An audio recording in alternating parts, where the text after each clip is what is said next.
Good afternoon, gentlemen. Goodness, it's good to be back. Woo. Unlike yesterday, it is overcast and cool. It's supposed to be 91 today. It was well over above the hundreds yesterday, but it has been absolutely beautiful. A beautiful day for filmings. Anyone who makes man, nothing but the best production around here. Anyone who likes to do video or photography will realize that overcast is the best. I shot another episode, feature-length episode, on me, another attempt at blacksmithing.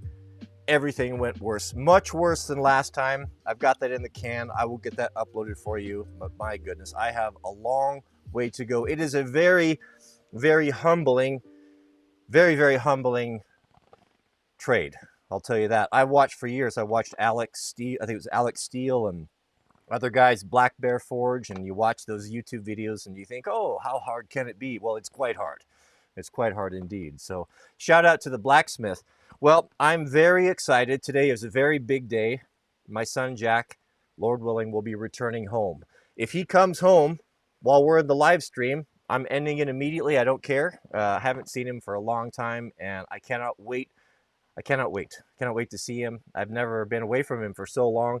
I want to hear the stories. And a lot of you are asking, would he be willing to do a live stream? I'll ask him. I would imagine that he would. You know, he likes attention like his father does, and he seems to like to do the live streams. But I would very much enjoy that if we could do that together and we could share his experience and such. You know, I don't know that he did anything super exciting. Brand new newbies like that, they don't tend to put them in harm's way. They are usually in the back doing fire line and brushing and different things. But nonetheless, I am very excited to hear from him. What else is going on? Thursday, Sabbath's coming up. Looking forward to that. Is there anything else? Well, let's jump into the super chats here. Oh, goodness, I don't have my thing ready. Good grief. We have, kicking it off, I'm gonna go ahead and do a drop. I don't usually do this drop but I'll do this one for you. Must be nice. must be nice to have super chats. Micah Heglin, shout out to you. Welcome, brother, and thank you for kicking it off. We really appreciate having you here. Yesterday's stream was very exciting. Mr. Overton told me afterwards, and I just remembered I was supposed to call you. Sorry, brother, I'll call you right after. Told us we had, I think we hit 1,000 viewers, which would be a new record for us. So shout out to you guys. I really appreciate that. And very excited. Very exciting to see big numbers like that. Big numbers for me. Mr. Barr. And to 2-year member, video and audio is on point. Yes. So Overton asked me to try to keep my phone cool. Apparently we were losing some frames yesterday. I think it had to do with the excessive heat. I told you it was 187 degrees inside the tent yesterday, and I think my iPhone was geeking out, but it's cooler today, so everything should be fine.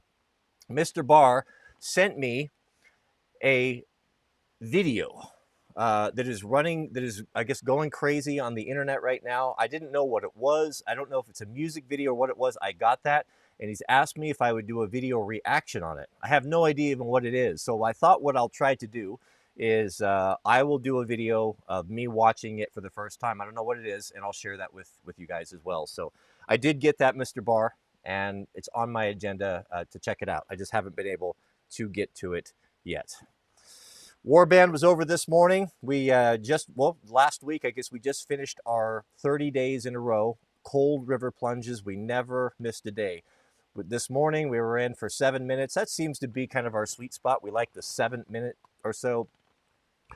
And then I typically go in, I just jumped in for 5 or 6 right before. But I'll tell you, the health benefits of that have just been immense, tremendous. I had a guy that was asking me about it that was from last weekend that was staying with us. And I said, you know, to be honest with you, I feel like I'm 25. I'm 54. And after doing this, and, you know, there's other things involved with it. It's cleaning up, you know, eating less sugar. You know, no, I'm not on any crazy diet or anything like that, but just trying to eat a little bit healthier.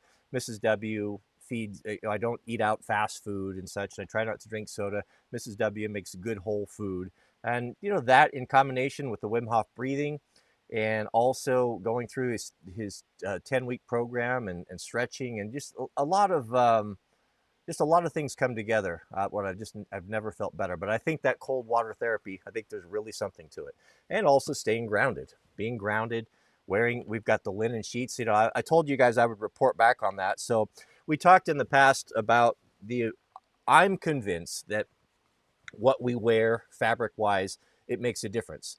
There was a scientist, it was like 2002 or 2003, did a study on fabric frequencies. Now, I know this is a repeat for a lot of you guys, but I'm just going to get everyone up to speed who hasn't heard this before. And what she found was that the human body resonates at 100, whatever. I don't know however she measured that. And cotton's the same. But you get into synthetics. A lot of us wear synthetics or have in the past, rayon, spandex, anything stretchy, anything synthetic, Under Armour, all that stuff.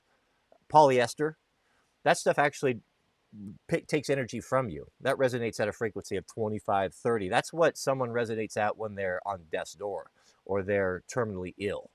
So the super fabric, where I'm getting to, she found out was linen. Now, I've never really wore linen before. I didn't really know too much about it. Mrs. W and I looked into it, and linen operates at 5,000. So imagine having something that's putting electricity or putting energy into you versus taking something out. So we made the decision to invest in full linen bedding, pillowcases, sheets, blanket covers, the whole thing. And we've been using those for probably a couple weeks now, and they're the best we've ever used. It's hard to quantify this sort of thing. Can I say, oh, I'm feeling 25% better? I don't know, but I'll tell you that both of us are of the opinion that there are benefits to it. The linens in the past, those were used in healthcare. Linen, you've heard the term linens. Linen, it was actually linen fabric. And they understood and did for hundreds of years that linen, when you put patients that were convalescing or recovering, they would recover better on linen sheets. There's something about it. And there's a lot spoken of that in the Old Testament as well. And the super interesting fact is if you mix linen and wool, they cancel one another out. I find it very, very interesting that if we go to the Old Testament, when God was giving the children of Israel instructions for the tabernacle and the priestly garments, they were to be woven of pure linen and not to be mixed with wool. I've told you guys, I read that many times and I thought, oh, I don't know, I don't understand that. That sounds very arbitrary to me. Well, even back then they knew of the benefits of linen, and when what God was really after in the priestly garments was purity. Because the priest would go into the tabernacle, inside the Holy of Holies, the inner room where the Ark of the Covenant was, and he would minister once a year for the Day of Atonement, the children of Israel, and bringing the sacrifices to God. And he had to be sanctified, and he had to be as pure as possible. And God spec'd that out, that fabric for that. So there's something to it. I think there's something to it. I don't understand all of it, but someday we'll understand. Micah. Oh, sorry, Mr. Barr. Lenny Ways. Lenny, we have a live chat. Blacksmithing has always been appealing. Would love to see more content about how to get started. Okay. Well, I'm not going to be doing any tutorials, but what I will do for you is I will video in detail my personal experience and journey, and probably it'll probably show you exactly what not to do rather than what to do. I messed around and fooled around and dropped, and it was a dumpster fire. I was trying to do a simple project. I wanted to mount the slug. You can't see it. The slug is actually mounted. Can I show you? What's the chance of me dropping this whole thing? You see it right there? Right? The slug is mounted on the table. Well, many of you guys were taking issue with the fact that we'd built this kind of a traditional style table, the folding campaign table, and I put those ugly carriage bolts on there, cadmium plated. What could be more inappropriate than that? And I agreed. But gentlemen, I do not have the ability to make my own bolts and screws on the forge. Maybe someday, not likely. So that's what I could do. I got to go to the hardware for that. This is modern homesteading, right? We're not, we're operating at the extreme limits of my ability. But there was some concerns and some agitation about that. So what my plan was, well, I thought, okay, I know what I'll do. Well, I'll pull those things out and we'll get them red hot, heat them on the forge, and I'll very carefully put 4 facets in there, and burn off all that cadmium, and then they'll look black and smooth, and they'll match the slug, right? They'll look quite nice. Well, before I attempted that, I thought, well, I'm also going to need 2 lag screws. I can't put regular cadmium plated lag screws. I can't mount the slug with those. That's going to be just a terrible contrast. You got the old world blacksmith, and you're going to put some brand new hardware cadmium screws on there, and that's not going to work. So I thought, well, I know what I'll do. I'll put them in the forge, and I'll really neatly pound out square heads. It did not go well, and you will see exactly what happened, and it was shameful, absolutely shameful. So I did learn a thing or two. Next episode, I will attack those carriage bolts. But thank you, Mr. Ways. John C. and 4-year member. Goodness, I'm going to put a drop for that. 4-year member. I'm going to make an exception for you. I'm in such a good mood. I'm in such a good mood that we have a new West Coast state. Friends in Oklahoma, thanks to our man Stubby, drug Oklahoma into cool status. That is hard to do. Not just anyone can make Oklahoma cool, but yours truly has that ability. So shout out to Oklahoma and Mr. Stubby for representing and bringing that state in with the cool kids. Mr. Josh C. I figured out why you wear 2 watches. You need to always know the East Coast time. I was not going to let that secret out, but you guessed it. You guessed it. I need to know when East Coast man, I know when East Coast man's bedtime is, and I've talked so much trash about him that I'm always looking over my shoulder. He could show up with a bat or worse at any time, and so I'm always keeping an eye on when East Coast man, when he rises and when he falls. Well, you got it. You got it. Thank you, brother. That's very generous of you. Thank you for that super chat. And we have a live chat from Robert.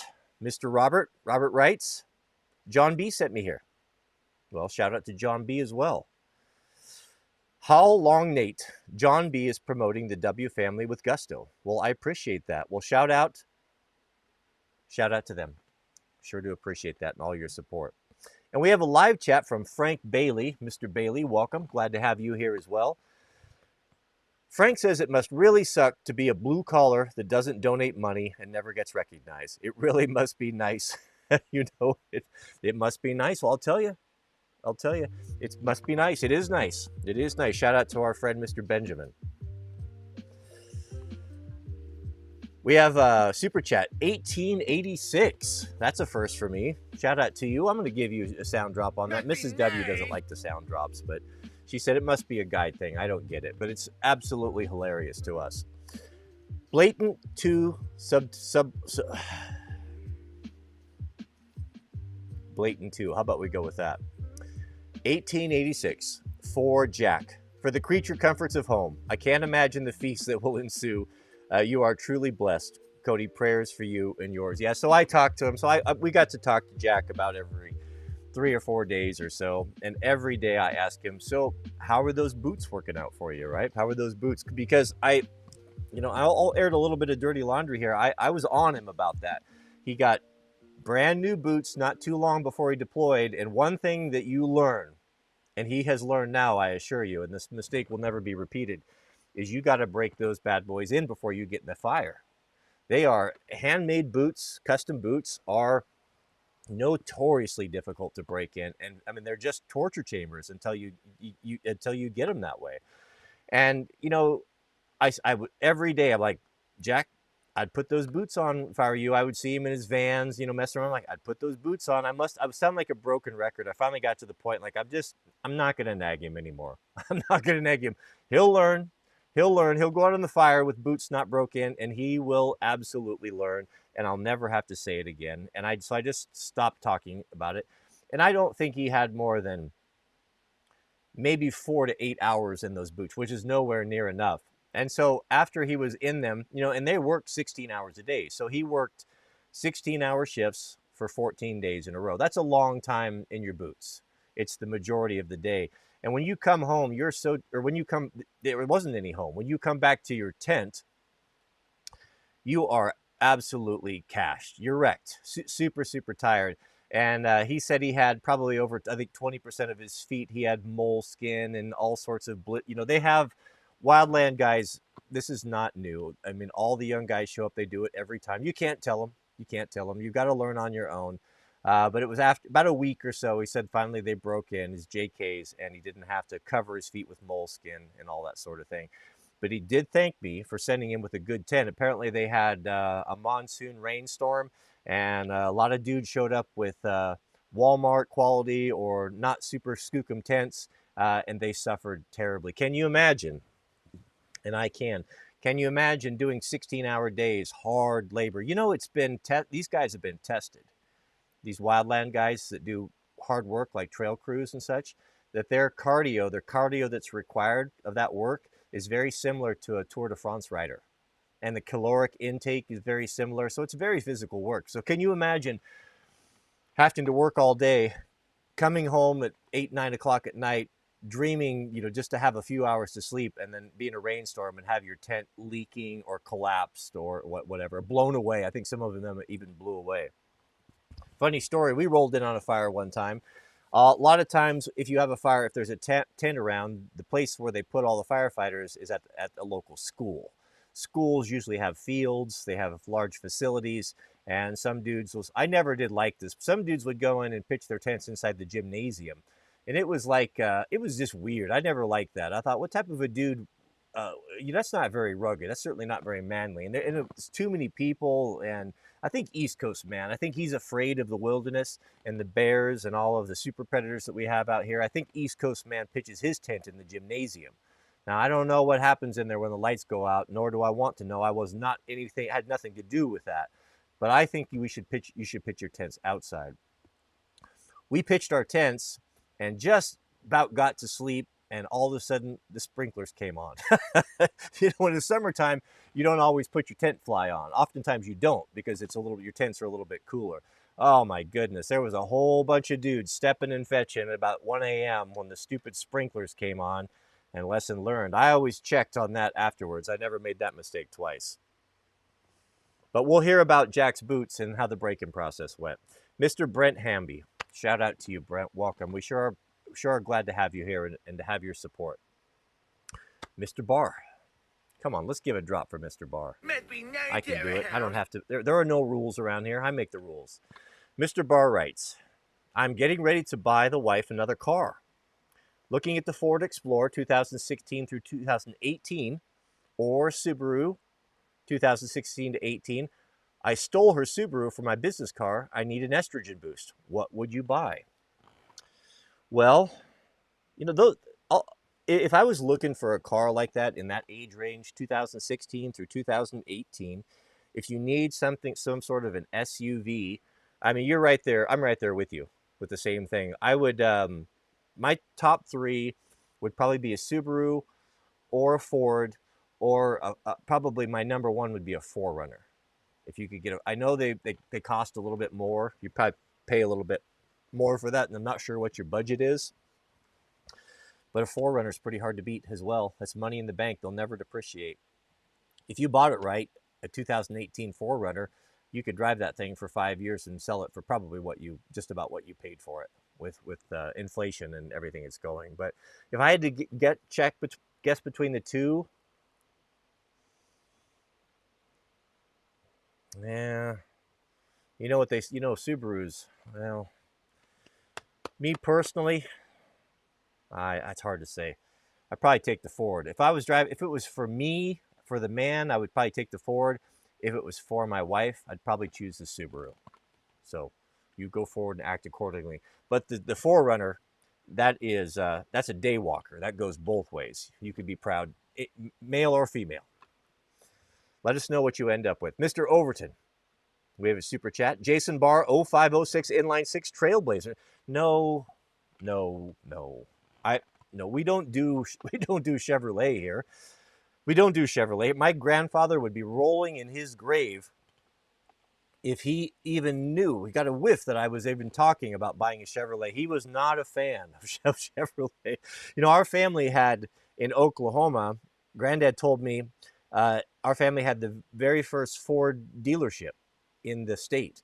And my great granddad and his sons and anyone that they could round up, they would save their money and they would take a train and they would go to Detroit and they would buy cars right from the factory. That's the way you did it. If you had a dealership, and you would drive them back. There was no car haulers. There were no trucks or anything like that. You drove them back and you put them on your lot and you sold them.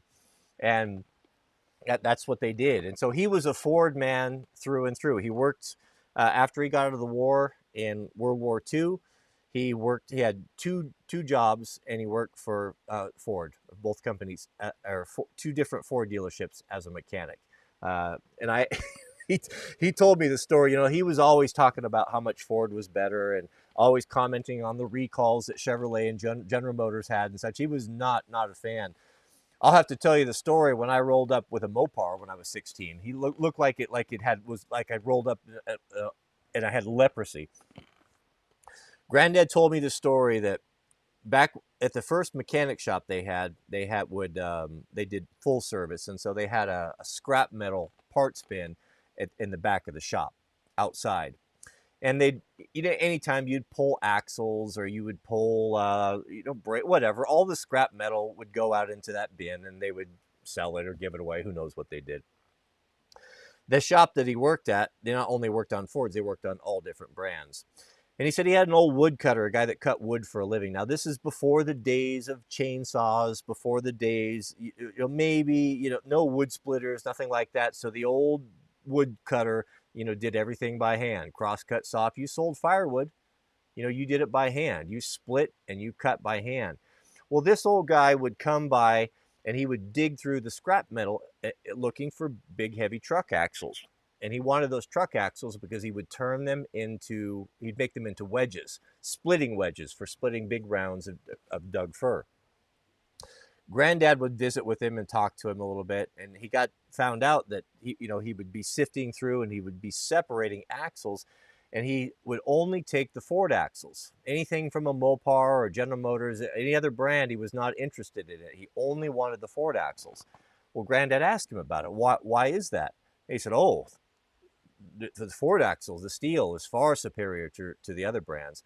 He goes, I can make a wedge out of a Ford axle and it will hold up and won't mushroom, and it's tough. It'll last twice as long as the other brands. And Granddad never tired of telling that story about how much better the Ford steel was than the General Motors. But I cannot get with you, Overton. I know you are a GM guy, but I will have to meet up with my grandpa again in the kingdom, and I do not want to have to explain why I would advocate, or even General Motors would even be in my mouth. He wouldn't work on it. He wouldn't work on General Motors in his shop. His friends come over, he'd send them packing. We have a member message from Kent Aldridge. Shout out to you, Kent. Kent's been with us for 1 month as a supporting member. What about linsey woolsey shirts? During Civil War times, a staple of Missouri guerrillas. Did the drain cause Southern loss of war? Yeah, the Woolsey the Woolsey shirts.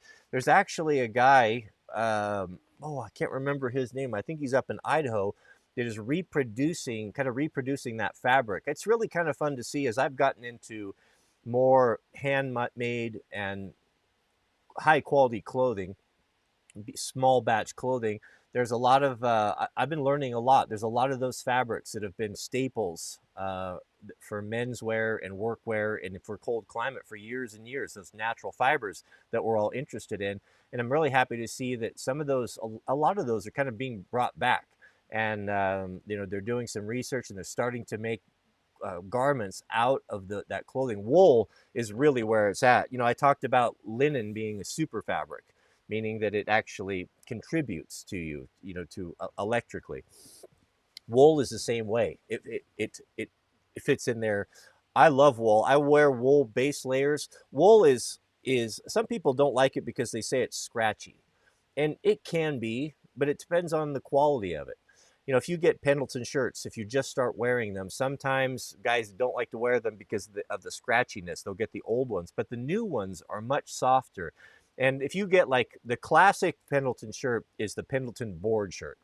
If you watch that or look at that old Beach Boys album cover of where they're all four of them holding the surfboard, if you look at that, you'll notice that all those guys are wearing Pendleton board shirts. They became really popular in the 50s and the 60s for West Coast, the surf crowd. And if you go to Portland, everyone just lives in it. It's the perfect fabric for a climate that's kind of damp where there's a lot of rain. That wool is just, it hugs you like a warm blanket. But they've really gotten it down so it's not very scratchy, and you can machine wash it now. And they actually put a thin layer of fabric around the neck. So if you have not liked wool in the past or had trouble with it, I would try a Pendleton board shirt. They're very, very nice. It's if you for to have something that if you don't, when you don't want a coat but you want the warmth of a coat, that's really where it's at. If you're wearing a shirt or a flannel, you can throw it over, and I just love those. But wool is a very amazing fabric. Also, you take cotton. If cotton gets wet, if you work in an environment where it's cold and you're really physical and you sweat a lot, if you're putting a cotton t-shirt on and you sweat that up and get it all wet, it won't dry out all day, and it'll just freeze you all day long. Where wool doesn't do that. Wool maintains the majority of its ability to heat even when it's wet. So that's why it's really popular with hunters. That's why my granddad always insisted that we would wear wool clothing. One, it's very quiet. So if you're brushing up against fir boughs or logs or trees, it doesn't make that noise that the nylon makes, which scares game. So it's very, very quiet. It's subtle and it's very warm. You can take like a Filson cruiser jacket and stand out in the rain. That thing could be just completely soaking wet, and it's still insulate. It's still warm. So wool is an amazing fabric, and it also breathes very well in the summertime. It's actually, if you get thin wool, it's actually quite cool in the summertime as well. I really like wool. Mr. Sean R. Sean R 40K is our newest member. Shout out to you. Welcome, brother. I think we're going to need to do a special. I'm going to have to come up with a special drop for new members. That's going to have to happen. I would like suggestions from you guys. What type of a drop you would like? What should we put up here on the software? I'll add a button for the new members. Amanda Willis is in the house. The TradCon is in the house. Shout out to Amanda. It's always good to see her here. She is a legitimate TradCon. Might even give Mrs. W a run for her money. I love my 2021 TRD Pro 4Runner. It's the best. Yeah, that is the gold standard. I would say exactly what Amanda is recommending. If money was no object, that's what I would recommend. I bought Mrs. W a TRD. We didn't get the Pro because they didn't have one. We got the next one below that, which is I think it's the off-road. So similar, pretty similar, all the crawl control and all that stuff. I like that vehicle, except I don't like the engine. I don't know if I've gotten spoiled with my Super Duty. My Super Duty, I've got the big 7.3 liter, the Godzilla gas engine. That is a great engine. It's got tremendous power, tremendous torque. When you step on it, it gives you the fizz, man. Even factory, the exhaust note is quite nice. And I've gotten used to that power, and I really like that. When I get in Mrs. W's, I push and I push and I push and I push. And like, is this thing ever going to even get out of its way? It almost makes me mad, the power curve on that. So I don't know if they've fixed that. Hers is probably going on 4 or 5 years old now. But that's my only gripe on that vehicle. But apart from that, the look of it, the stance, it is pretty smart. They sit down low in the nose, those 4Runners. And one thing I would recommend if you look at those is go get the Old Man Emu, the leveling kit. It's I just put it on Mrs. W's, and man, that made a big difference. We hung that great big ARB bull bar on there because Mrs. W hit a deer and did about $5,000 worth of damage on the front of that. It's all plastic, all that bumper cover and all that. So we just, instead of buying the OEM parts and putting it back, I just had the body shop put that big bumper on there. And I think she hit a deer since then, if memory serves, or came close to it. But there won't be any damage from that. But yeah, thank you, man. I think that's a good choice. That would be my number one choice as well. If you can swing it, would be the 4Runner. And the TRD Pros are super cool because they have a custom paint that you can only get on the pros. With the yeah, they're smart. They're very smart. We have a brand new member, Mr. Chuck Peoples Homestead Medical. Shout out to you. Welcome. Thank you for supporting us and thank you for hanging out. I really appreciate having you here. Tony Bologna is in the house, 6-month member. Good to see Tony back. 05 Trailblazer, best vehicle I've owned.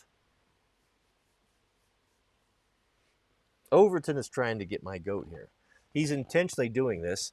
My granddad is not going to be happy about this. We can't. I cannot recommend it. I'm sorry. That dog will not hunt. I will never, Lord willing, I will never drive or own a General Motors product. We are Ford people here, and Toyota, and Subaru, I guess. Mr. Doug Bucker, $10 super chat. Thank you, brother. Thank you for your generosity. Mr. Overton's coming in with a super chat. Want to know something scary? I do. You'd love you'd love a PT Cruiser? No, I wouldn't. Beware, never sit in one. There is no more comfortable vehicle for a man-sized man with captain's chairs. That the irony of that, you're probably true. I've never sat in one of those things. I'll tell you, I've shared you this story before. My granddad, I remember I was with him when that PT Cruiser came out, and one rolled by, and he looked at that thing, and and my granddad was not a guy. I never heard him say a bad word about anyone that I can ever remember. He just lived by the golden rule. He just kept his mouth shut. If I can't say something nice, then I'm not going to say anything at all. But there was one thing I heard him say, make a negative comment about, and that was that PT Cruiser. He looked at that thing with his mouth agape, like he was so offended by the styling of it. He said, "That thing looks like a bird dog on the trail." And I said, "A bird dog on the trail? What are you talking about?" He go, "Well, when you hunt with bird dogs, when they're sniffing, when they're following a trail, they get down on their low on their front legs, and they got their nose in the dirt, and they got their tail, their butt up in the air. That looks like a bird dog sniffing going down the road. It's a horrible looking thing." So he was not a fan. And then they started hanging wood panels on the side of them. Oh my goodness, they are terrible. Let me ask you guys a question. Let's see. Let me choose the worst possible car I could possibly imagine driving. Well, let me see what comes to mind. What would you choose? Would you choose, if you had to drive one, a Pontiac Aztek, or a PT Cruiser, or what's another terrible one? Good, I think of like a Pacer and a Gremlin, but a Pacer and a Gremlin would be cool compared to those two other cars. I'm not even going to mention them now. I think that those are the two worst cars ever made. The Aztek or the PT Cruiser. Which one would you... How about, no, the Aztek, a PT Cruiser, and a Chrysler LeBaron convertible. What is the worst? Which one would absolutely be the worst? We'll have to do a poll on that. My goodness. If I had to choose between, it'd be like a gold Chrysler LeBaron convertible that the top is all raggedy and maybe doesn't go up anymore. You always see a woman that's had a lot of hard miles on her, about 70 pounds overweight, wearing a tavern jacket, smoking a cigarette, rolling down the road in one of those LeBaron convertibles. Putting on airs even. Datsun, no, any of the vintage Datsuns are cool for just what they are, compared to that. I have to see, what do you guys, what's worse, a Daewoo? Yeah, I don't know, man. Maybe a Daewoo is pretty bad. Any Daewoo is pretty bad, but if you're driving a Daewoo, it's usually not a choice. I mean, that's like the cheapest car you can get, but the other ones, people choose to get those. Can I think of anything worse than that? Maybe an H2. H2 is pretty horrible as well. I mean, you want to talk about a poser rig. A Pinto, yeah, a Pinto's retro and kind of cool. I mean, I would roll with a Pinto. Put a V8 in it. Put a 302 Boss in there. That would be kind of cool, actually. Even a Maverick, an old Maverick. Oh, man. Kia Soul. Yeah, maybe one of those cubes. Who made that horrible cube? That's kind of a late model car, that square looking thing with the asymmetrical window on it. Oh, my goodness. Horrible. Oh, how about, I know, how about a Ford Taurus from the 80s and 90s? The one where you couldn't tell if it was coming or going. Looks on same on the front and the rear. Those were bad. Ford Probe. Goodness. Ford's not perfect. We have a live chat from Gravedigger 606. Shout out to you, Gravedigger. Sorry to break it to you, but they only drive bow ties on the streets of gold. Is that a fact? Well, my grandfather is not going to be happy about that. They only drive bow ties, do they? Referring to the bow tie head. I don't know, man. I can't get with it. I can't get with it. I was indoctrinated from the time I was a youth to despise and to look at any General Motors product as a loathsome thing. I just can't. Well, Overton's showing me the ugliest car ever made. That's coming up. I'll share that with you here in a minute. Mr. Caleb Brown. Shout out to you, Caleb. Caleb says, have you ever experienced ingrowth toenails? Oh, ingrown toenails, yes. If you had experience, how did you deal with it? Details not necessary, just curious, painful. Oh, my goodness. I have had those before. Yeah, so here, gentlemen, because your father didn't teach you these things, you got to be careful when you cut your toenails. That's a little bit of personal. Are we going to get into personal grooming here? Ingrown toenails are a huge problem. If you don't cut your toenails properly, they will. And you wear bad shoes. You wear shoes like cowboy boots or shoes that really press your feet together. That toenail will start growing down, and it grows underneath and grows into the skin, and it gets super sore and very miserable. It's hard to deal with. It's very, very painful. I don't remember how I dealt with it other than just getting in there and trimming it and just kind of keeping after it and suffering for a while. But what I've learned from being in work boots, wildland, there's a lot of talk and education and training about taking care of your feet on wildland firefighting. And spending a lot of time in ski boots, you learn as well. I used to be a snowboard instructor, grew up skiing and snowboarding. When I was in Colorado, I would ride 100 days a year. So I've spent a lot of time in boots and dealt with that. And one thing that I always keep in all my kits, like in my dirt bike, wherever I have boots, in my ski bag, in my dirt bike box, anything like that, I always throw in a big pair of toenail clippers and stay on top of it. But what you want to do is you want to cut them square. It's been good for me. So if you try to cut your toenails round, the edges sometimes can grow in and give you problems like that. Where if you keep them trimmed, but you cut them straight across, and that way you have a little bit left on the corners, on the outsides, so that they don't get in there and grow in and press down and get into the skin. I don't know. I'm not a doctor. I don't know if that's the best method. That's what I was taught. That's what everyone that used to do a lot of skiing and spend time in ski boots and suffered with that. Wildland firefighting, that's kind of the general rule, is cut your toenails straight across. Goodness, we have a $60 super chat. I'm going to give him a drop. Good shout out to you, brother, from Julio Burgos, $60. Good grief, that is so generous of you. Thank you very much. Let's drop some respect on Mr. Burgos. Mr. Burgos says, hello, Cody. Fellow East Coast man here. I need help dealing with close friends that have no dreams or desires. Do I dump them all to save myself or lead by example with the hopes of helping them find their passion in life? I can relate to that, brother. I've always been drawn to the underdog. I've always, from the time I was little, I don't know why. When I would see someone that was...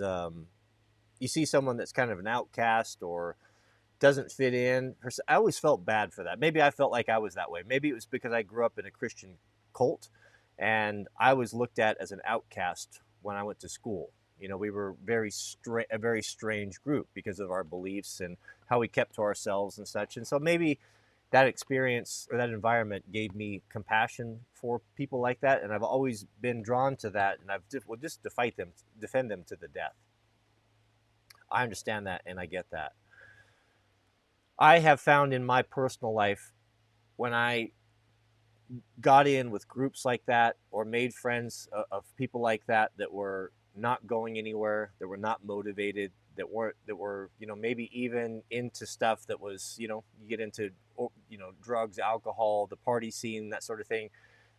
Your intentions may be, hey, I want to lift these people up, I want to try to inspire them, but that doesn't seem to work very often. What typically happens is the type of people that you associate with and that you hang out with, you become that.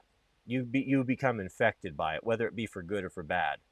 And you can give a certain amount of time for that, but ultimately, you've got to you got to get your own house in order. You got to get your own affairs in order. And if you haven't established your career and made your fortune and got your home and your land and all of that, you don't have time to be fixing other people. As sad as that may sound, but that's not your responsibility. God may bring people into your life, and it may be required of you to help with time, with alms, with money, whatever, encouragement. But there comes a time where even Christ told the disciples, when you go into a new town to evangelize, you go and you knock on someone's door. And if they will receive you, they will have you, then go on in there and sup with them. You can teach and spend time with them, and you can bring them the good news. But if they won't hear you and they won't listen and they're not reforming their behaviors, then he says you need to leave and go elsewhere. Spend your time with people that are actually willing to do something and willing to listen, willing to help themselves. So I would say, yes, if you want to give it a shot, if you see some deficiencies, some problems that they have, maybe some advice that you could give them that would help them get out of their funk or the depression or what have you, go ahead and do it. But cut it off after a time. I think you're far better off to hang out with people that are doing better than you, that are living to a higher standard with you, because what that will do to you is they'll bring you up. Whether their education is better, whether they have more money, whatever it is you think it's important, maybe they're in better shape. Maybe if you hang around with athletes, you're going to become an athlete. You hang around with people that know how to manage and are good with money and invest and do well in life, you will learn from this, and you will also come up with them. But you hang around people that are losers and not going anywhere and lazy and 30, 40 and still spending their entire weekends and days playing video games, you got to get yourself away from that. You can't save the world. You can't save the world. Get yourself, you got to, at the airplane, they tell you, put your own mask on. Get the oxygen flowing for your own mask, and then you put the mask on your children or your neighbor. You can't do any good if you're struggling as well. So I would be careful with that. They can drag you down. Mr. Overton is sharing the ugliest car ever made. It's the 1932 Stout Scarab. And I would tell you that is a little odd, but I would rather have Focus. I would rather have that than a PT Cruiser. But then again, I haven't sat in one. Overton is of the belief that to be a real man, you need to be a giant like him at 6 foot, 6'4", 6'5". I'd have to agree. No, you don't have to be tall. We have love for our short kings and our tall kings around here. We have a super chat from Kent Aldridge, and 1 month member. Shout out to you, Kent. Kent writes, the cube with the rounded window. Yes, I mentioned that. That would be one of my worst cars. I guess if I had to, let's say, I'll answer it this way. Let's say that you're a young man and you're courting a girl, and you're going to go pick her up for the first time. Maybe you met at a mall somewhere, and you've decided to have a date, and you're going to roll up to her house and pick her up. And your choice is to be rolling up in a cube, an Aztec. Oh, all of this is so terrible. A cube, an Aztec, a PT Cruiser, a Chrysler LeBaron convertible,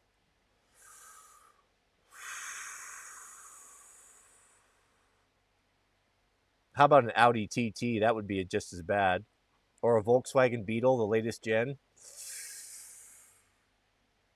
I'm going to stick with the original 4. Oh my goodness. Can you imagine? You know, West Coast man is all about image. This is a very painful discussion for me. First date, PT Cruiser, Chrysler LeBaron, Cube, Cube. Oh my goodness. The choices are so terrible. So terrible. You know, I'm just going to ghost.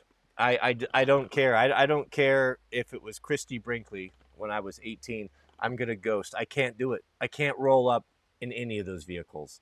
I'm sorry. That's it. I'm going to ghost. That's what I'm going to do. Well, I don't know if it's the best car ever looking made. So this was my first car. This is me at 16. That was a Dodge Challenger. That was a pretty cool car, isn't it? That's a good looking car. It's one of the better looking muscle cars. I used to drag race out at Woodburn on the weekends, and that was me in line getting ready to do my run at 16 years old. Man, that's a great picture, isn't it? I had my Fenwick hat on. I was really into fishing at the time, and Fenwick fishing rods, that was my brand. Not much, just a little bit younger than Jack right there. What a baby. What a baby. Now, I'd roll up to my date in that car now, wouldn't I? That was actually pretty cool. That was a Chad car back in the day, I'll tell you. Mr. Josh C. Welcome, Josh. Good to see you here. And 4-year members, put some respect on his name. Come on now.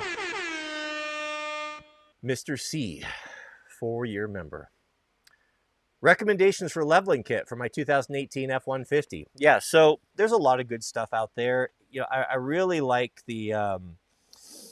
I did a lot of lift kits and such when I was doing my Jeep parts. So we built a lot of rock crawlers and sort of things for Moab. And the lift kit that is always my go-to is Old Man Emu. I really like the Old Man Emu stuff. The Carly stuff is nice as well. Carly might be, some people say it's a little bit overpriced. You know, I don't know that I agree with that. Maybe my perspective is skewed. You know, back when I was making wages, everything was about price. And I never could afford, you know, you look at something at face value and like, okay, I can look at these lift kits. I can see there's a Rancho lift kit here, and then there's a Carly lift kit here, or a King. And why is one $599 and why is one $1,800? Well, what I didn't know then, and what a lot of people don't think, that there's a lot of R&D that goes into that. When I put so many bad lift kits on that destroyed the ride of the vehicle, destroyed the performance, made it uncomfortable. Just basically, I've wrecked so many vehicles with cheap lift kits on them. I'm never going to do that again. I would rather just ride the stock suspension, throw some good Bilstein gas shocks on it, and than to deal with all of that. I'm not going to. I know I'm a West Coast guy. I know how image is important. I like to look cool, all that stuff as well. But at this point in my life, I'm more about performance is more important to me. Road handling and just I want it to perform well. If I'm going to throw $2,000 into suspension or more, I don't want it to be worse than it was when I started. I'm not just interested in jacking something up. So when I did my Super Duty, I did it right. Like you could go throw a cheap lift kit on it and it'd ride like crap and it would just be worse, and Mrs. W would be complaining and not want to ride with me because the rough was so right. You know, I went with King suspension with coilovers. So yes, it's expensive, but you know, it gives me the fizz. What do you say? You can't argue with it. But I would, as a rule of thumb, the Old Man Emu stuff is good. They put a lot of research into it. It's well made. It's most likely going to improve your ride versus make it worse. I've never had a bad kit from them. I really like their stuff. So I haven't been into the scene. I don't know if there's up and coming new manufacturers up there that are doing it right. But from what I understand, and when I was doing the research on Mrs. W's, when we did the leveling kit on hers, that's what I went with, was Old Man Emu. We have a super chat from Rockstar Fan. Shout out to you, brother. Professional Toyota mechanic here. You can supercharge the 4Runner for about 3K. It turns it into a monster. Yeah, you know what I'm talking about, don't you? Yeah, 3K.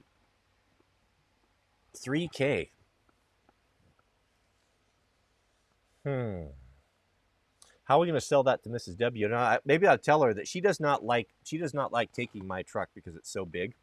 When we go into town, it's hard to park. But I won't drive her car because I don't like that engine.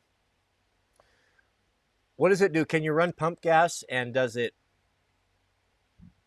going to mess with the longevity of the engine? Oh, come on, I got the Lord of the Flies is on us here.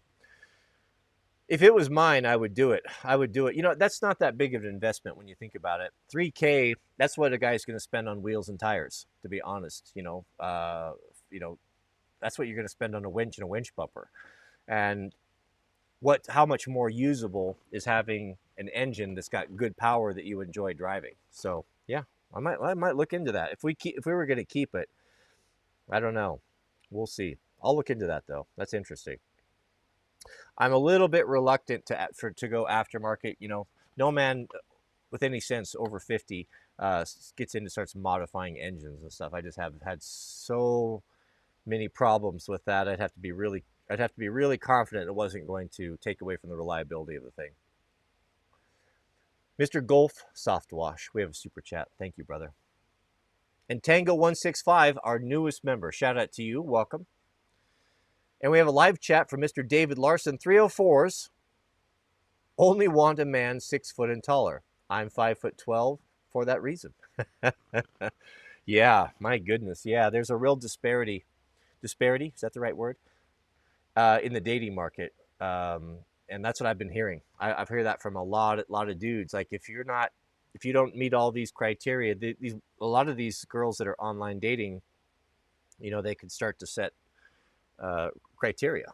I only want a man over 6 foot. You know, when you talk about guys over 6 feet, let's say you go 6'1". I think the last time I checked, that's like 14% of the population of the West are men over 6'1". So you have 80% of the women online dating that are wanting men over 6 foot. You know, how does that work? I guess it works pretty good if you're over 6 foot and you're online dating. It's the gold rush for them, but for everybody else, they kind of get froze out. You know, it's really sad because, I mean, you know how it is. You can't know someone or understand what someone is like from a picture. There are so much that goes on when you're meeting someone. Your personal charisma, your sense of humor, just your body posture, just your personality, everything about you that can be very charming or not charming. When you just separate through a search database, when you separate and cut out every man under 6 foot or 6'1", I mean, it's sad. It's just terrible. But you know, that's the way people are dating. That's the way people are meeting each other now. So what else are you going to do? I hear from dudes that say, well, I try to go up and cold approach. I try to go up to a woman and I'm met with screeching, like, stay away from me. What are you doing? Why are you approaching me? It's like, whoa, hey, you know, I was coming up to talk to you. They don't want you to do that. They're always saying never approach a woman and don't do that. So guys are just like, well, what am I supposed to do? I'm 5'7", 5'8", 5'10". What am I going to do? I put that in. I can't get anyone on to give me any attention on the dating sites. I'm not supposed to approach women. Everyone wants, you know, I don't know, man. It's rough. I'm glad I don't have to deal with that. That's got to be rough. If you're running into those problems, what a lot of dudes are doing, if you're 5'8", 5'9", you're on the shorter side. That's not even short, really. Go to a place where people are smaller. Go to Southeast Asia, and as an American, you would have an advantage there. Not only are you an American, but you'll be taller than the women, and that will, you know, give you an advantage. So, you know, that would be an option as well. A lot of guys are doing that, not only for that reason, but also for they're finding that a lot of the women over there are more traditional, and have the values that you want. They want to be mothers. They're content and they're happy to be more of a submissive wife, that they're happy to take care of and run their home, to be a stay-at-home mom, to raise kids. Most of them have been taught by their mothers how to cook, from what I'm hearing. And I listen to a lot of channels that talk about this, and there's a lot of guys having success with that. So I might be alien to you if you've never traveled before, but maybe set yourself a goal. Give yourself 6 months to a year to get yourself tuned up, get yourself in peak condition, work on your wardrobe, you know, clean up your haircut, fix whatever you need to fix, get yourself ready, get your passport, and then go over there and try it out, see what happens. Mr. Amanda, Miss Amanda Willis, back in the chat. Good to see you here. And new member. Amanda writes, you will become the son of your five closest closest people. Act accordingly. Yeah, I believe that to be true. That is not just an anecdote. That's been my personal experience as well. When I attached myself to people of low character, low quality, I picked up those attributes, those personality traits. When I spend time around people that are up and coming and achieving, and they're winning and they're accomplishing high values, high moral character, high value men, then I bring myself up to that. You can watch it very simply. This happens all the time. The war band and I are all, of course, high value, high quality men, in my opinion. And I'm not going to cast any aspersions here. I'm not judging you, but we don't use foul language in our conversation. Maybe once in a while, when you get excited or to accentuate something, but very, very rarely. We don't speak this way. It's just that we don't think that it's necessary. I think that to use that type of a language regularly in all company, in public, in front of women, at restaurants, is low class. It's low class and it's quite trashy. And I find it personally offensive when, like last night, we're sitting and having a nice dinner with the family, and my daughter, the sweet loaf, is there. In the booth behind me are men, talking and using foul language, very loud, completely oblivious in front of a child and in front of a woman.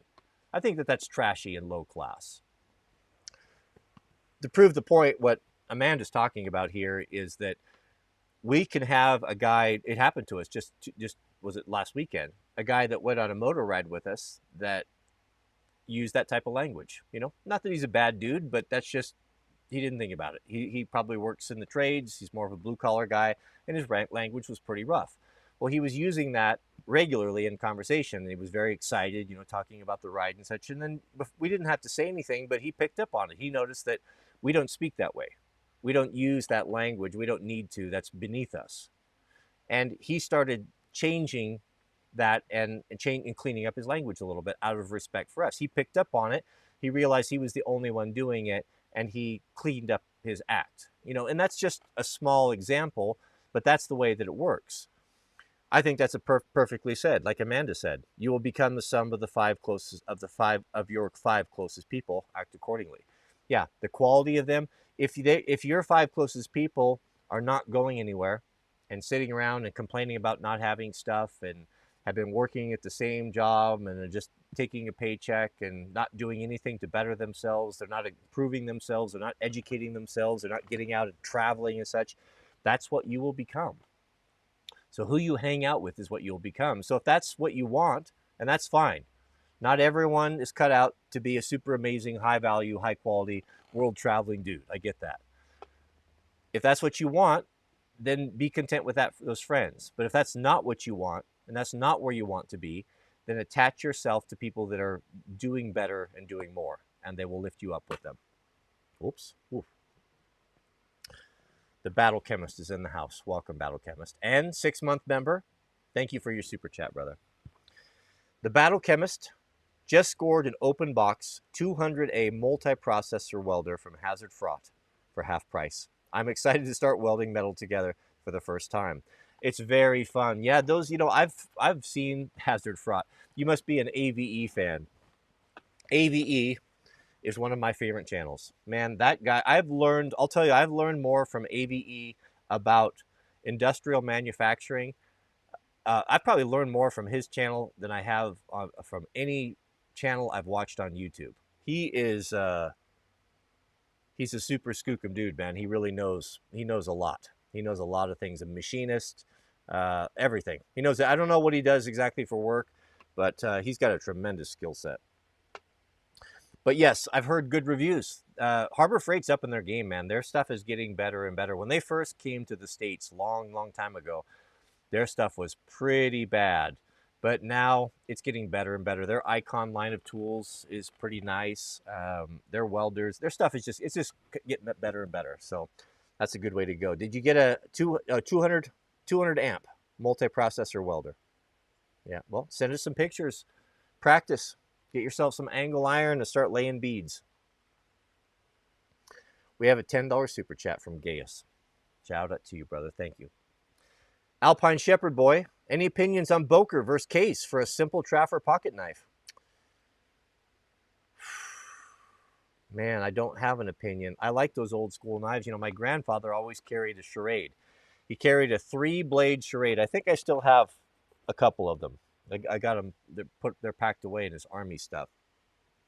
That was the first knife that he bought for me with the simulated bone handle. I remember he said he liked the 3-blade because he liked it. It had the sheep's foot on it, the sheep's foot blade. But I don't know. You know, those are great knives. The Bokers are cool. The Cases, I don't think I've ever owned one, but I've watched a lot of reviews on them. I've seen them. They're just classic. They're iconic. They're affordable, and they're cool, man. I don't like the clip knives too much. As you know, I tend to lose them, so I take the clips off my pocket knife. So I would be completely content just to have a regular folder like that or a tri-folder. I think that they're cool. Guy that pulls out one of those is that definitely gives me the fizz. They're both good. Just whatever you like. The Fizz Factory group needs advice. What do we have going on here? Oh, okay. Well, I'm going to show you. We have a picture to share with you guys. So the Fizz Factory is one of our primary signal groups, private groups, working behind the scenes. They've got a project here. Looks a little rough, but should work for around the property. The price on this is $3,500. So what do you guys say, gentlemen? I'm gonna let the group decide. So what we have here is we've got a clapped out Focus. We got a clapped out box trailer there. What I'm seeing, it's got the white wheels, tandem axle. It's got the box up front, which will have the battery and the hydraulics for the lift.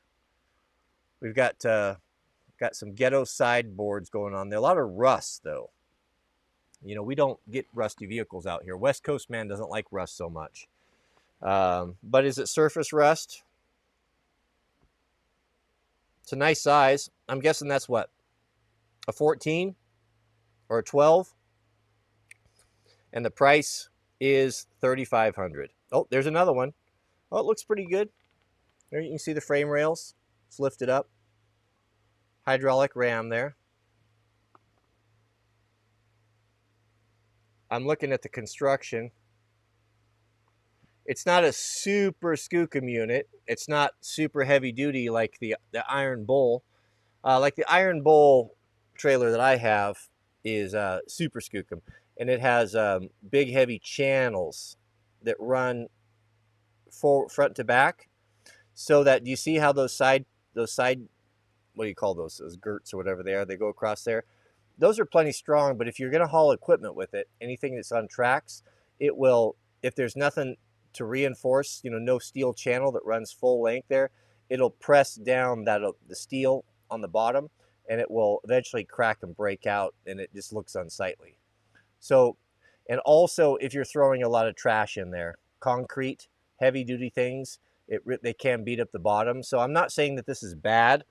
I'm just saying that just from the construction of it, it's not the super heavy duty unit. So just know that. But anytime you can get for $3,500, I'll give you I'll let the chat. Should they buy it for $3,500? What you've seen? Give me 7s for a yes and 0s for a no. I would say for $3,500, it's got good tread on it. It's got good rubber. Looks like it might even have new wheels on it. I would say that would be money in the bank. That's a no-brainer. Absolutely a no-brainer. It looks like a nice size. A little bit on the smaller side, but I'll tell you the 14-footer is where it's at. The 14-foot is the perfect size. 16 is too big, in my opinion. Too big. The 14 does everything the 16 does, and that extra couple feet makes a big difference. But I'm seeing most people say 7s. Yep. Yep. Shane doesn't like it, but 3,500. It'll be worth 4,500 next year with inflation. So move on it. Money in the bank. You'll find. You won't believe how much you use a dump trailer. I was surprised. My buddy Ray has got 2. I think he's got a 14 and a 16. I borrowed his a couple times. My rule of thumb is that if you need to borrow something more than twice, you need to own it. That is what I live by, and I will. That's what I do. If someone wants to borrow my whatever it may be, once, no problem. Twice, no problem. But a third time, I'm going to basically tell them, you know what? You need to go get your own. If you're using it that much, obviously this is something that you need. I borrowed my friend Ray's trailer once, borrowed it a second time, realized I got to have one. I didn't know how much I would use it until I had it. But it's an essential piece of equipment, especially if you move equipment around. You can move your own equipment around, and that's an amazing capability. 5'9" is average male height, not assuming gender or anything. YouTube height in America. There you go, 5'9". I'm 6'4". What percentile does that put me in? That must put me probably in the top. At 6'4", probably the top 7-8% or so, if I had to guess. Shout out to the Tall Kings. All W. We have a $5 super chat. 327 Chevelle with pop-ups, and cam was a killer on the main drag. I do have a weak spot for that particular car. My friend had a 66 or 67 Chevelle. Black on black, 327, 4-speed car. I would make an exception for that car. I would. I had a lot of friends that had 60, 68, 69 Camaros, 350 cars, 327 cars that were pretty cool as well. Yeah, the Camaro never did it for me. I would prefer a Mustang over Camaro. But you give me that 66 Chevelle. I think that was the one I liked with the double round headlights. That is a beautiful, beautiful, beautiful car. I would drive that. I'd drive that. Hold my nose and drive it. Mr. Aldridge, welcome. 1-month member. $5 super chat. My TradCon is 4'11" and I'm 6'2". When we get groceries, we have full shelf coverage. Yeah, that's super funny. Yeah, I remember that. My mom was pretty short too. My dad was 6'6", 6'7". And my mom was, I don't know how tall she was, 5'3", pretty short. And I remember the church that I grew up in, we had weekly dances. And they would dance together in the old hall, and it was pretty funny. My dad would be bent over, and my mom would be reaching up. And it was quite a height difference. But 6'2" and 4'11", it was probably similar to my parents. Very similar. Full coverage. That's funny. Miss Amanda, the TradCon in the house. If you are the smartest man in the room, you're in the wrong room. You are in the wrong room. Yeah, that's absolutely true.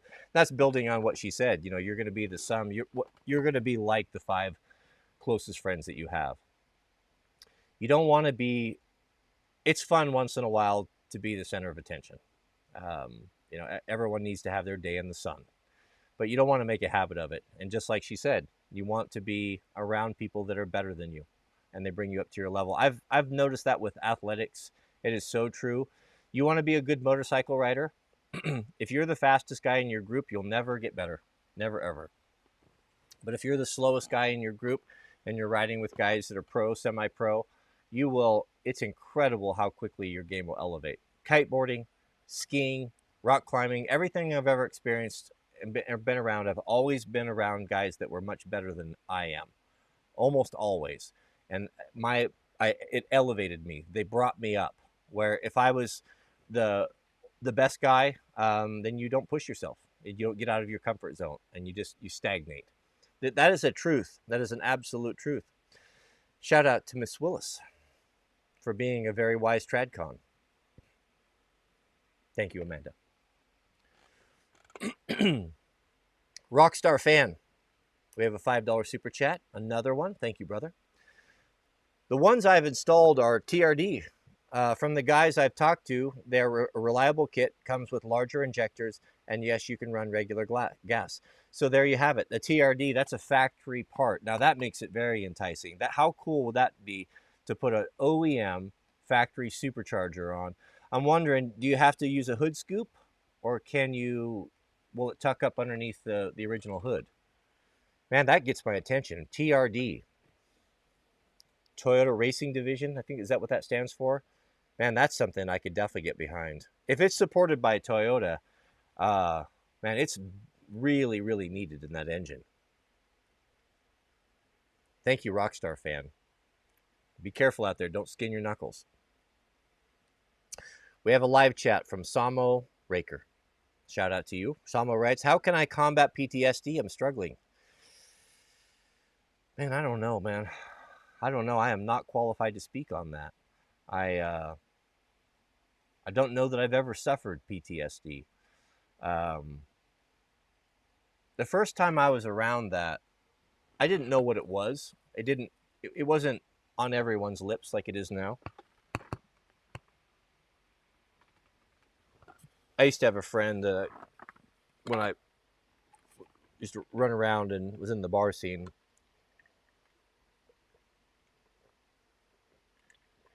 He was a tough guy. He was a fighter, which meant that I was always getting in fights with him. I remember one time, he was a little bit of a hothead. He was about 6'3", super athletic, and just a killer, just an absolute ferocious killer. He was road raging got some dudes in a car some night. I don't know what it was. Him and I were in his Jeep. It was in a YJ, and there were 4 dudes in some sort of a sedan, and he's back and forth with them and flipping them on this and that. And they pull up to a light, and there's several cars in front of them, and he pulls up behind them, slams the thing in park, and opens the door. The doors are off. Jumps out, runs over, and he's going to attack these guys. And I'm just sitting in the passenger seat like, oh, here we go again, But he's my mate, right? So I gotta back him up. So when he's fighting, I'm fighting. That's the way that it always was, if I wanted to or not. So I'm like, oh, here we go. Why am I sharing this? What's the point? Oh, it doesn't matter. Anyway, he ends up beating up these 4 guys, right? Or together we do. So I don't know that he ever lost a fight. I saw him fight, get in, and end many, many fights, and never. I don't think he ever saw him got hit. Well, he was down in Los Angeles, and he messed with a couple of the wrong dudes, and was in a fight for his life for a 3-on-1. I wasn't there at the time, but he almost killed a couple of the guys, and they almost killed him, and it was just a fight to the death. Worst case scenario. Like real bad. I saw him, after I saw him many times later in situations where there was in bars and such after that. And this guy had went from just an absolute stone cold killer, not a literal killer, but just really a tough guy, to completely paranoid. Like, you couldn't sit anywhere with him for a long time. He'd hear something or see something, and it would spook him and frighten him. And he said, that whole experience that he came away from with that gave him PTSD, being in that situation where he, had to fight for his life like that, and he never could get comfortable in crowds and such afterwards. And I have lost touch with him. I haven't talked to him for years, but I don't know That's the first time I've ever noticed it, been around it and seen it. So I know it's real. I know it's real. I know it's not something in guys' heads, but I couldn't speak to that. Maybe someone that's more, maybe someone like Overton. I know he knows a lot of dudes. He's ex-military. I know a lot of the dudes that have been in combat that they struggle with that. I know that there's probably some resources out there. I can't speak to it. I've never experienced it. I don't know how I would even advise you, other than maybe if you could tie in with some of the middlemen, maybe they could put you in touch with some resources or know something that I'm not aware of. I wish I could be more helpful. I can sympathize though. It's bad. It's bad. Yeah. So the middlemen said that you could email Overton. That there's many guys with experience dealing with this that are in the chat, and I know that to be true. So that would be a good resource for you. Take advantage of that. Take advantage of if those guys are willing to plug you in and to visit with you and chat, then definitely take advantage of that. Mr. Joe C. and 4-year member, a $20 super chat. Put some respect upon his name. Must be nice to have a 4-year member like Joe C. Shout out to you, brother. Joe C. says, are you aware or have opinions on the MPG regulations that may kill high displacement gas engines by 2024? I hadn't heard that, but I'm not surprised. We can expect that. They want to go to push us into a particular area, the eco folks. So yeah, that is, I don't know. My opinion is it's all nonsense and we should be able to have whatever we want, but whatever that's worth. Here we have it. The numbers are in. We have some maths. If you're 6'4" or above, that puts you in the 98.9% percentile height-wise, according to the middlemen. Shout out to the tall kings. That also puts you in the higher percentile of having back pain all the time. The Battle Chemist is in the chat with a $5 super chat and 6-month member. I'd never been on road with any moto prior to the 120-mile ride. Riding with all of you better riders 100% improved my riding on just that one ride. Yes, what he said. Yeah, so the Battle Chemist was one of the middlemen. He was an honorary member. He is now part of that. He showed up with the same bike that I bought for Mrs. W, the 250L, and he had very, very little experience. And we took him on a challenging ride. 120 miles was a big day for him on some pretty rough terrain. And all of the riders were stronger riders than him. And there you have it. Riding with all of you, better riders, improved my riding on just that one ride. I saw a massive improvement from the time we started to the end of the ride. And I do, Mr. Chemist, I need to apologize. See, we were all on comm systems. I was not aware that you were not now that I think about it, Overton told me that you were an inexperienced rider. But I don't know. These things, I never remember these sort of things. When you showed up with your own bike, I just assumed, oh, we have a veteran rider. When you show up with your own, like when you're playing pool for money, when a dude rolls up with his own cue, you better watch this guy, right? Versus a guy playing off the rack. Now, when I did it, I used to play for money. I grew up with a pool table in my house. There's a pool cue called a Sneaky Pete. And if you really want to be clever, that's what you use at the bar. A Sneaky Pete is a high quality, nice cue, but it's disguised like a house cue. The house cue with the, they have the brown, the blonde on brown pattern. A Sneaky Pete looks just like that, but it's a breakdown 2-piece cue, but it's good, it's straight, and you can play well with it. You don't want to have to play for money with a house cue, trust me. So I would have those, and that way I never tip my hat. People didn't look at me like people oftentimes won't play you for money if you show up with an $800 pool cue. But if you're playing with what looks like a normal one, they will. So shout out to the Sneaky Pete. I grew up with a pool table. What was the point being? Oh, so I need to apologize to the Battle Chemist. So when we started, I set a pretty brisk pace on some pretty scary mountain roads, And I noticed that the battle chemist was lagging a little bit, and I got after him a couple times, like, bro, you got to keep up, keep the tight group, not realizing, because I know Overton told me, I had forgot that he was a brand new rider. So I feel so bad now. You back there white knuckling, trying to hang with all these guys that are riding too fast. That's the worst thing. I've been in that environment before, and it's terrible. It's terrible, especially some guys will try to punish you that way. That was not my intent. I'm sorry. But the point being, from the beginning to the end of the day, his riding improved like 100%. His competence, his level, his speed, he was hanging with the group. I saw it happen. So it's very true. Shout out to the battle chemist. Taylor Fawcett and new member. Shout out to you. We have a super chat. Cody, interested in your opinion on the new Ford Broncos, not the little sport one, soccer moms, the real one for overland vehicles and the two-door. I think that they're fantastic. Mrs. W and I went and looked at them when they first came out. They weren't selling it, but they had one. Now, I'm not going to speak to the little sport. That's just a silly little car, or not a silly little car. That's an entry-level car. The Broncos are awesome. They're far superior, in my opinion, to the Jeeps. The Jeeps, Wranglers, I would say that the TJ was the last good Jeep. The TJ was still decent quality. You could get the 4-liter 6 in it. You get Dana 44. It was overall, it was a pretty good vehicle, actually. Pretty well built. And good, nice styling and such. The new ones, goodness, the build quality is so bad. I think that they have the highest recall rate. I think they have one of the highest customer dissatisfaction levels of all new vehicles. They look cool. The Brutes are cool. I get all of that, but they are not very good vehicles. I would far recommend and much rather have a Bronco.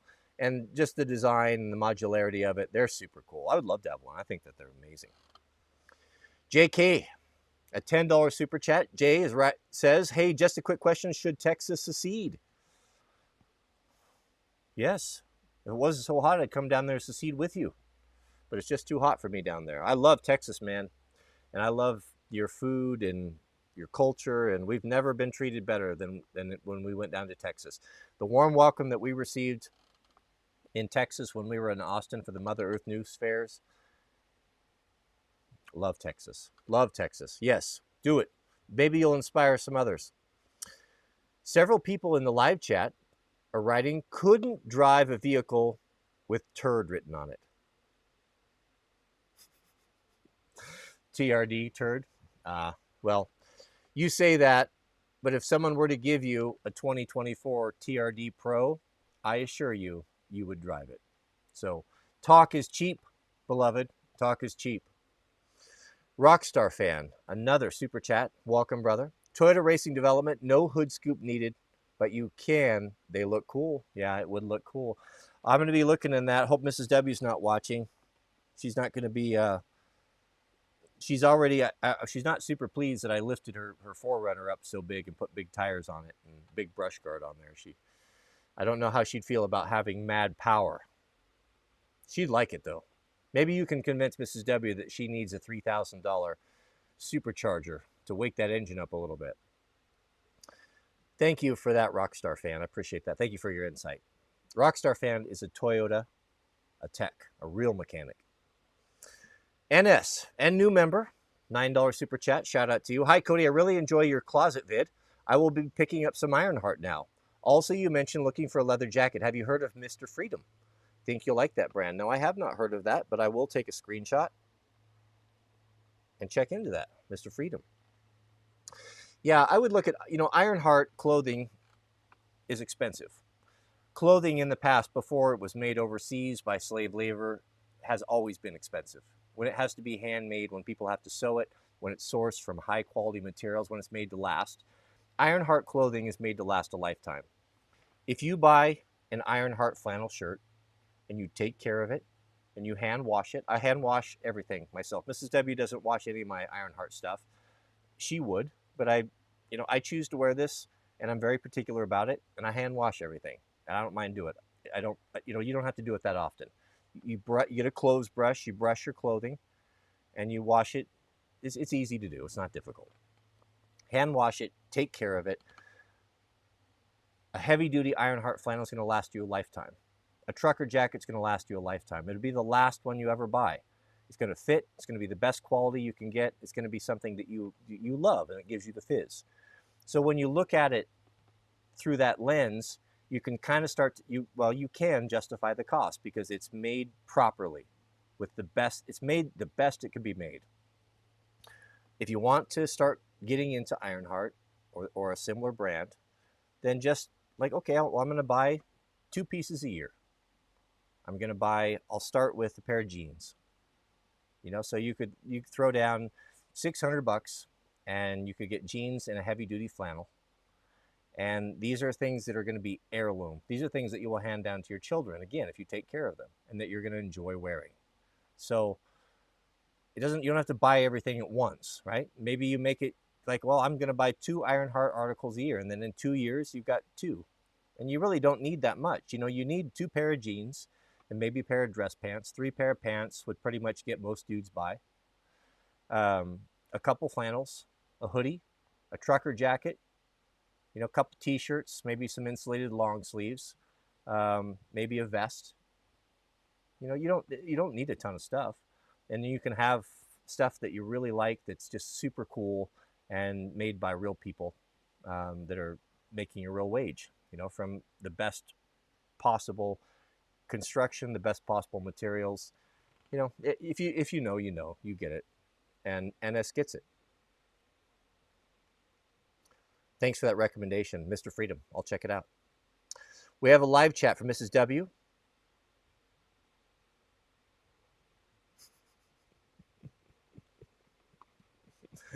Mrs. W is asking a question this is the first time I'm going to take a drink and I will address this.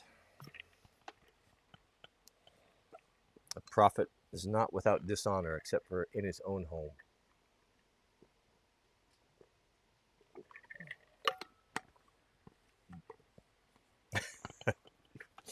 Mrs. W writes, do you feel bad when I'm white knuckling on moto? So, you see, Mrs. W grew up in the plains of the Midwest and didn't know what a mountain was, and did not grow up on speed machines. I grew up my entire life racing BMX bikes, being on motorcycles, water skis, super fast jet boats, our whole cars. My dad was a car guy. Our whole life was about anything on wheels and as fast as you could make it go. Go-karts, all that sort of thing. So I like that. That's kind of my thing. Not so much her. She did not have any of those things. And so I have been trying to put her on some moto and different things. And sometimes, we had a rule when I was a ski instructor. We had a rule that you never, ever, ever teach your wife or your girlfriend.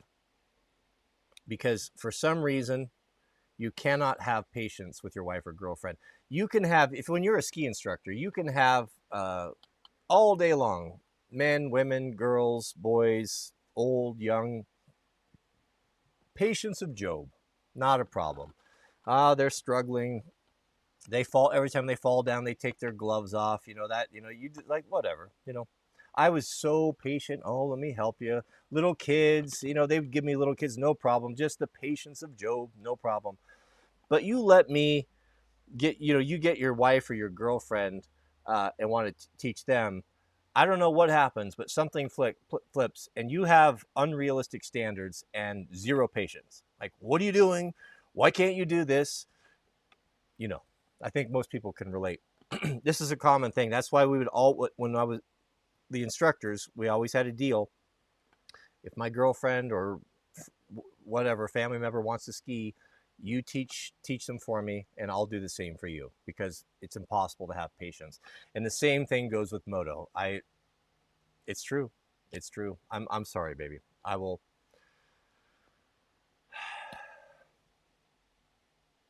be more patient.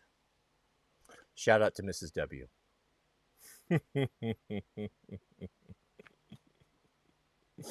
Oh, we will close with this. The the middlemen have been working on something in the background. We've been working on a moto patch for you to give out at your discretion. Oh, I like this. This is very, very exciting. I can share, Overton said I could share anything that comes across the wire here. Oh man, I like that. That is very good. These patches, I've had so much fun with these. I really do enjoy. I have 3 patches. I have my Big Fizz patch. I have the original Act Accordingly from the Proho radio kit, and I've got the lantern patch that the guys gave me. And I am constantly pulling them off, and I'm putting on my FUPA, putting them on my SOE tool. I love them. The patches are super fun. Check it out. Who would like to have one of those? That is awesome, guys. I would love that one. Well done. That's super cool. I love the patches. Spokes will be replaced with W-Star icon. Man, that is nice. That is very nice. We have one last super chat squeaking in from our papa, the big daddy, the alpha Chad of Proho, the Georgia Crazy Cajun. Shout out to you. The original boomer and 2-month member. Your title seems to be getting longer and longer. I'm going to have to start writing it down. I'm not into tattoos, but maybe I tattoo Daddy Alpha Georgia Crazy Cajun on my arm right there so I can remember your title. Papa Cajun says, Mrs. W says she wants a trip abroad. You do that, and I think she'll agree to the supercharger deal. Well, there you have it. Is this what you call a quid pro quo? I take Mrs. W abroad to Ireland or maybe to the Swiss Alps to go hut to hut. She's been talking about that. And in exchange, she gets a supercharger, so it's a win-win. Do I want a supercharger that bad to leave my comfortable home? Yes, I would do that. I think that that's a great trade. See, you have the wisdom. So you see, the boomers are not completely useless. They do have something to offer. A trip abroad for a supercharger. Well, if I'm going to do that, I'm going to have to double down on that. I want a supercharger for my 7.3 Godzilla as well, because I heard that there's a ferocious monster locked into that thing just waiting to be released as well at 7.3 liters. Cast iron pushrod engine. No silly timing chain overhead cam nonsense for that. Or is it? I don't know. I think it has a regular cam. Cam and push rods. Didn't I just say that? Thank you, beloved. Well, Jack is going to be home soon. I'm a little anxious to get ready. Make sure I don't want to be on the stream when he comes home. I'm very much excited to see him and hear his stories. So I will ask him if he would be willing to join in the super chat. I don't know if we're going to have a super chat tomorrow. I'm going to say no right now. We're not going to do a super chat, a live stream. I'm going to say we're not going to do a live stream tomorrow unless he really wants to do one. I was hoping to do something with him. I wanted to have the day set aside that we could hang out. We can go get caught up and spend time with him. We haven't seen him for 2 weeks. So I might just, we'll just do that. So I'm going to say no super chat unless he really wants to do it. If he wants to do it and share his story, share his experience, his 2 weeks on his first fire, then we will do it, and I'll announce it on the community page. So we'll just leave it with that. May God bless you and your families. Thank you for all of your support. Thank you for hanging out with me. Please keep my family in your prayers. We pray for you guys constantly.